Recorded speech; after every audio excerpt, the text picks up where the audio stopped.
Hello guys, कैसे हैं आप सब लोग। हमने लास्ट टॉपिक जो स्टार्ट किया था करंट एंड इलेक्ट्रिसिटी स्टार्ट की थी क्लास 10th की, जिसमें मैंने ये बताया था कि इलेक्ट्रिक चार्ज क्या होता है, इलेक्ट्रिक चार्ज कितने टाइप के होते हैं, क्वांटिनाइजेशन ऑफ चार्ज क्या होता है, ये बहुत सारी चीज़ें बताई थी। इसी में मैंने एक फार्मूला लिखा था जिस फार्मूले का नाम था Q इक्वल टू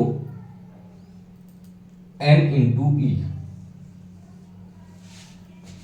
अब Q equal to N into E का यूज कैसे करेंगे। सपोज दैट एक न्यूमेरिकल आया मेरे पास, उसने बताया कि एक कंडक्टर है जिस कंडक्टर पे 5 इलेक्ट्रॉन ट्रेवल कर रहे हैं, टोटल चार्ज कैलकुलेट करना है। Calculate total charge. अब जहां कहीं भी कैलकुलेट टोटल चार्ज का ऑप्शन होगा, हम simply Q equal to N into E पर आएंगे। Q N की वैल्यू कितनी है बेटा 5, E की वैल्यू पहले ही बता चुका हूं 1.6 इंटू 10 की पावर माइनस 19 कुलाम। तो Q इक्वल कितना आ गया 8.0 इंटू 10 की पावर माइनस 19 कुलाम। ये चार्ज आ गया। कहीं पर N की वैल्यू मान लो 5 थी, N इक्वल कोई भी इंटीजर नंबर हो सकता है, 1 2 3 4 5 डॉट डॉट डॉट कुछ भी हो सकता है।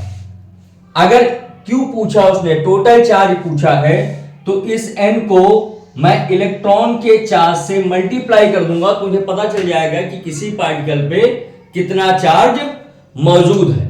यहां तक क्लियर है। इसके बाद मैंने जो नेक्स्ट हेडिंग बताई थी, मैंने बताया था इलेक्ट्रिक करंट के बारे में। आज समरी अभी ले रहे हैं, जो जो मैंने चीजें पढ़ाई थी उन सब समरीज के बारे में डिस्कशन कर रहे हैं। अगर मैं इलेक्ट्रिक चार्ज या इलेक्ट्रिक करंट के बारे में बात करूं तो इलेक्ट्रिक करंट सिंपली होता है रेट ऑफ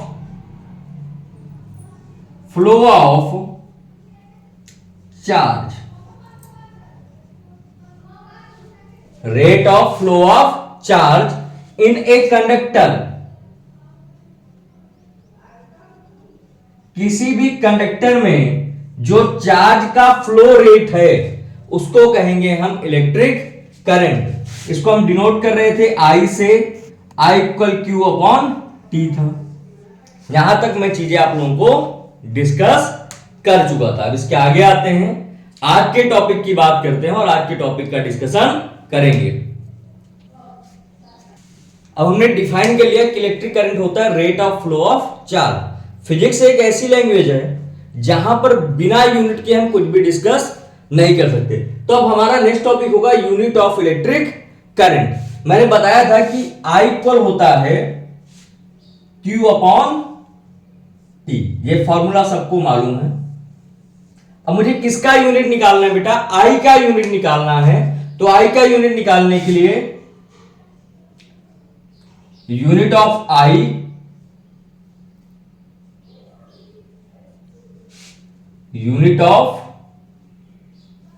इलेक्ट्रिक करंट यानी कि I is equal to unit of charge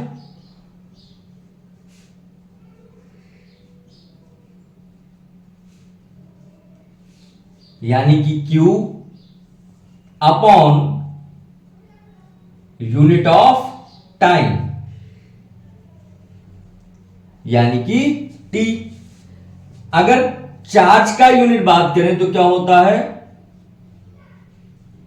coulomb होता है, और टाइम का यूनिट क्या होता है, सेकेंड होता है। तो I का यूनिट क्या निकला, कूलाम पर सेकेंड। इसको मॉडर्न लैंग्वेज में अगर हम फिजिक्स में बात करें, क्योंकि इलेक्ट्रिसिटी के बारे में सबसे ज्यादा खोज जिस साइंटिस्ट ने की थी उनका नाम था एम्पियर, तो हम उन्हीं के नाम पर इसका यूनिट क्या लिख देते हैं, एम्पियर। क्लियर है। अब कई जगह पे डेफिनेशन पूछी जाती है कि 1 एम्पियर क्या होता है, व्हाट इज 1 एम्पियर, और define 1 ampere.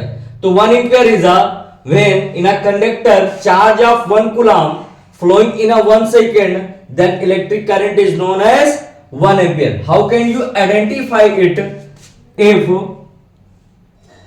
Q equal 1 coulomb, T equal 1 second, then I equal कितना आएगा 1 ampere. Now you can define the 1 ampere, the unit of electric current. यहां तक क्लियर है. नेक्स्ट पॉइंट पे आते हैं. अब बात करते हैं हम कि चार्ज की डायरेक्शन क्या होगी, इलेक्ट्रिक करंट फ्लो कैसे करेगा. Direction of electric current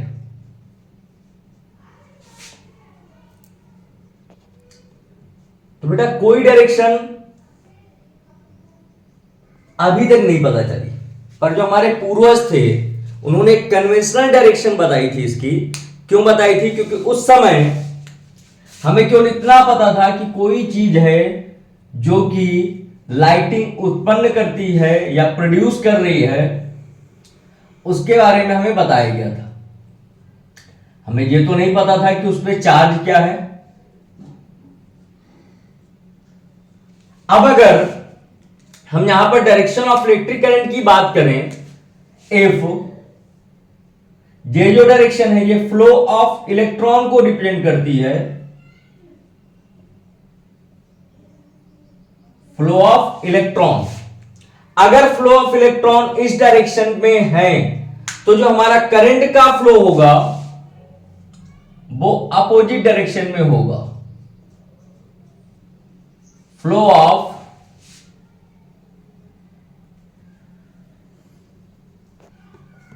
current. So basically we can say the flow of electric current is opposite to the flow of electric charge or electron. Flow of electron and flow of current both are the opposite to each other. Now I think it's a clear to all of you.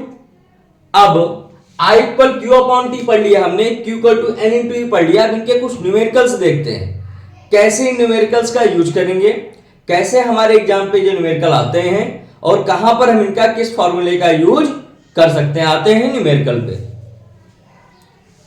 The current of 150 milliampere flows through a circuit for 2 minute. कितने time के लिए flow कर रहा है, 2 minute के लिए flow कर रहा है.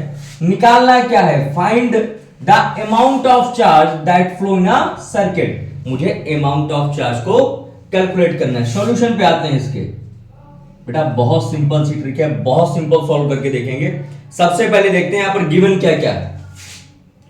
अगर मुझे न्यूमेरिकल में ये पता हो जाए कि मुझे क्या क्या चीजें गिवन है, मैं आसानी से निकाल लूंगा. एक current of 150 milliampere, 150 MA ampere में चेंज करेंगे 150 इंटू 10 की पावर -3 है.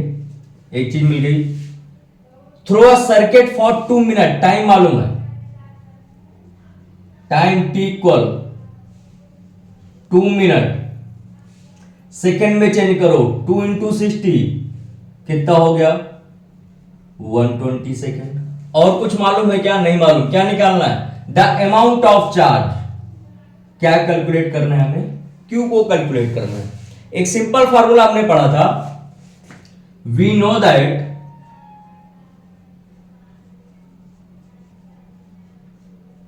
I इक्वल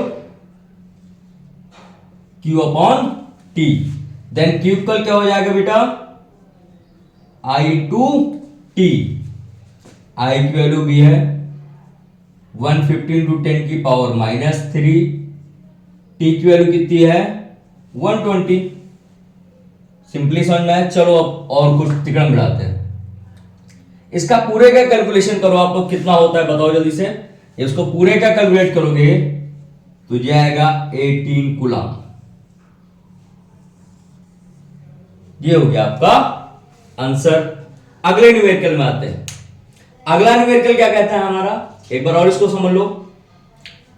I मालूम था, T मालूम था, Q निकालना था, इक्वल Q अपॉन T रखा, Q equal I into T रखा, जहां से हमें आंसर मिला. एक न्यूमेरिकल और है, वहां पर क्या है, the current flowing through a conductor in an electric circuit is 10 ampere. Calculate the number of electron passing through it in per second.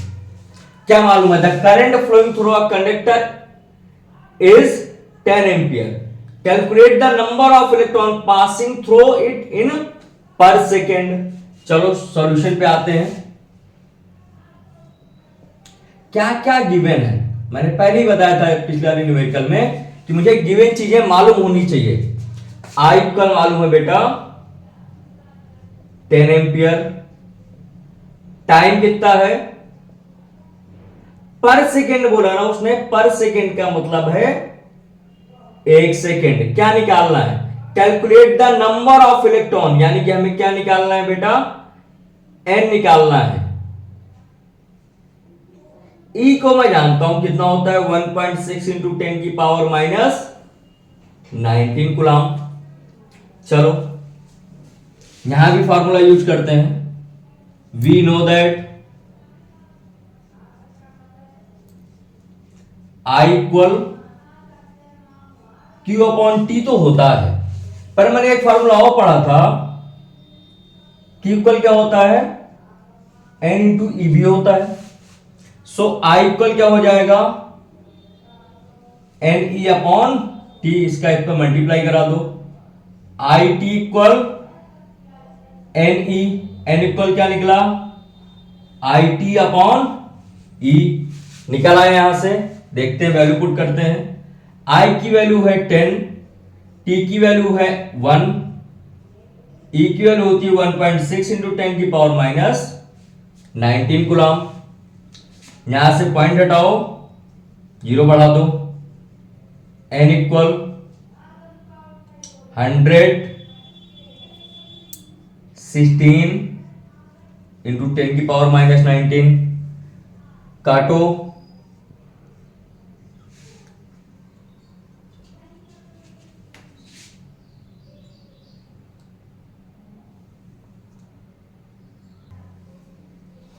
यहां से पॉइंट हटाया, यहां पर 0 बढ़ाया, इससे इसको कट किया तो ये आएगा 6.25। ये 10 की पावर माइनस 19 था बेटा, 6.25 10 की पावर माइनस 19 ऊपर जाएगा प्लस का 19 हो जाएगा। ये क्या मिल गया हमें? Number of electron. तो अभी आपने दोनों फार्मूले यूज किए। पहले न्यूमेरिकल पे आपने अमाउंट ऑफ चार्ज निकाला, दूसरे न्यूमेरिकल पे आपने नंबर ऑफ इलेक्ट्रॉन पासिंग पर सेकेंड निकाला। क्लियर है यहां तक? अभी तक आपने कई सारी चीजें पढ़ी। अब आपके लिए दो चैलेंजर क्वेश्चन है जिनको आप सॉल्व करके मुझे बताओगे कि इनके आंसर क्या है, और ये आंसर आप कमेंट बॉक्स पे बताओगे। मैं भी क्वेश्चन आपको प्रिंट करके देता हूं, इस वीडियो में आपको क्वेश्चन मिलेंगे जैसे आप वीडियो के एंड पर जाएंगे। यहां तक क्लियर है? अगर कोई डाउट है तो आप मुझे कमेंट करके बताओ। वीडियो को लाइक करो, शेयर करो और सब्सक्राइब करो। Thank you very much. मिलते हैं नेक्स्ट टॉपिक पे।